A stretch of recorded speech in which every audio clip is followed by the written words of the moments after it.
This still keeps on going as we have yet another day of some of my favorites from NextFest 2023 as we are way beyond the event. But let's see what indie games I have in store tonight.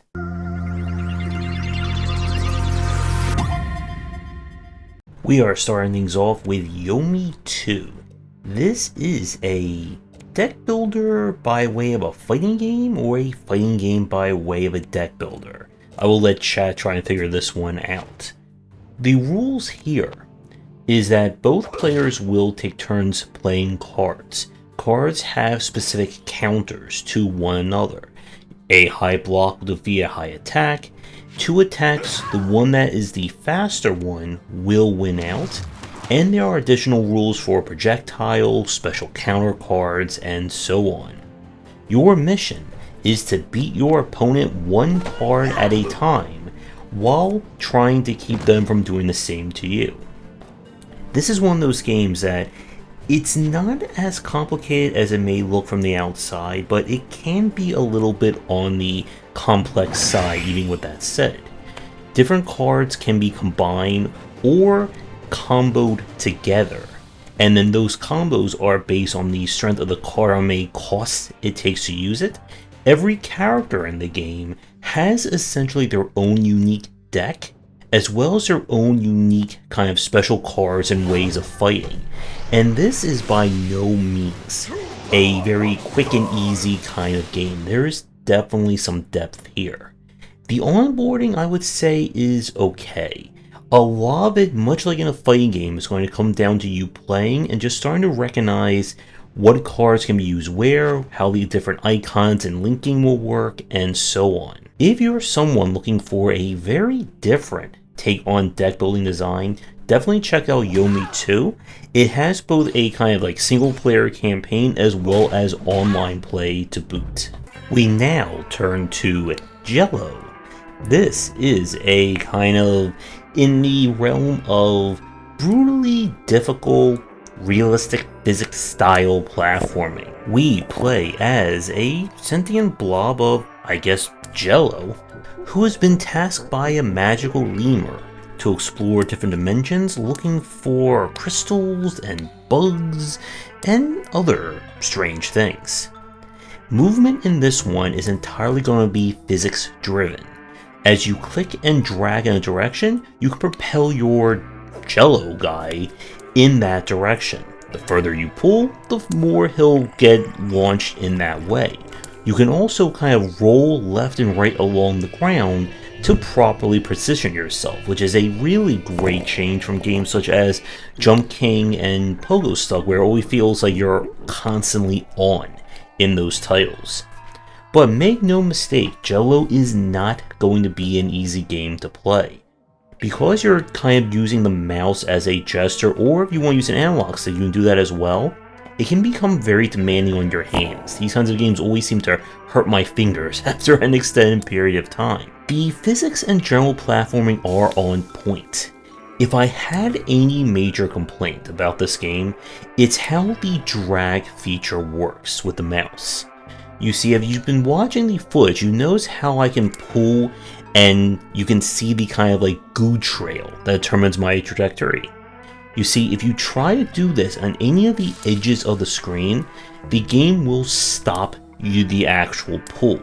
This can become very damning in certain sections where you need to combine multiple pushes all in sequence in order to get past a particular obstacle. And I hope things become a little bit more generous in the main game. There is also a level editor if you really want to give your friend something to gel about. Even with this being more on the frustrating side or challenging in that kind of getting over it or physics platforming sense, Jello still felt pretty good to play. And I'm curious to see how this one will kind of resonate with the getting over it or janky style of platforming audience that we've seen on Steam. But if you are looking for a challenge, one with an adorable blob of Jello to boot, then definitely check this one out. We are switching gears quite literally with Laika Aged Through Blood. This is a self-described Motovania. It is a dystopian world where animals are fighting one another, they are getting into blood feuds, and we play as a mother coyote who is about to go on a very bloody and off-roading path of vengeance. The design here, first off, looks gorgeous with the visual aesthetic, and how this one works, it reminds me a lot of Rollerdrome that we played last year, in that your ability to fight is going based on, well, how stylish you are while riding. The general physics of this one are very much akin to that of the Trials games. You'll be having to maneuver on wheelies in order to go up various ramps. If you ever land not face down or wheels down, you will die and you'll go back to the previous checkpoint. Combat is all about using your gun and your motorcycle bullet parry, I did not make that up, in order to fight enemies. You'll refill both by doing backflips and front flips respectively. I do not know if you get like a nuclear attack if you do like a 900 in this game. Combat is very fast and brutal, at least from what we saw in the demo. Everyone will die in one hit, with exception to boss class enemies. There will be multiple places to explore, upgrades to get, new weapons, and so on and so forth. This game is looking very solid, but there are a few potential pain points here and there. Because it's constantly monitoring your analog stick for wheelies, it is very easy if you have dead zone issues like yours truly to just die by just like falling over while you're just trying to drive straight across. The game also has an issue where it likes to zoom in and out in a lot of different sections. This can make it very hard to see which side or how you are going to land as you're trying to survive, flip, shoot, and so on. And it would be nice to have a better visual indicator when you are in danger or if you are safe. This is definitely looking to be a very impressive game, and I'm really curious to see how they will like evolve the design and the whole Motovania aspect of this when the game is released. So if you like vengeance, vehicles, and flips, definitely check this one out.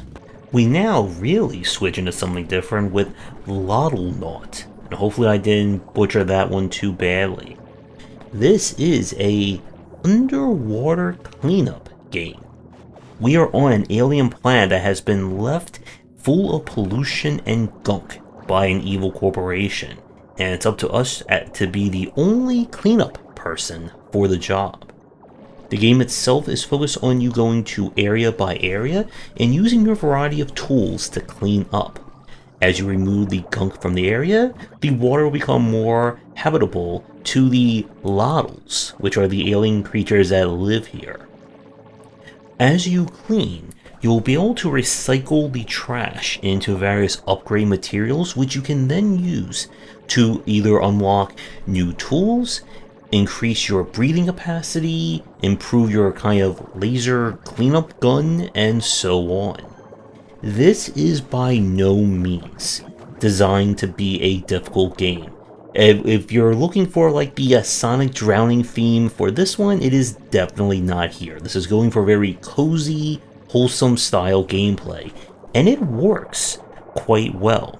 This is a perfect game to kind of relax and zone out to, and it's going to offer just enough gameplay to keep you interested.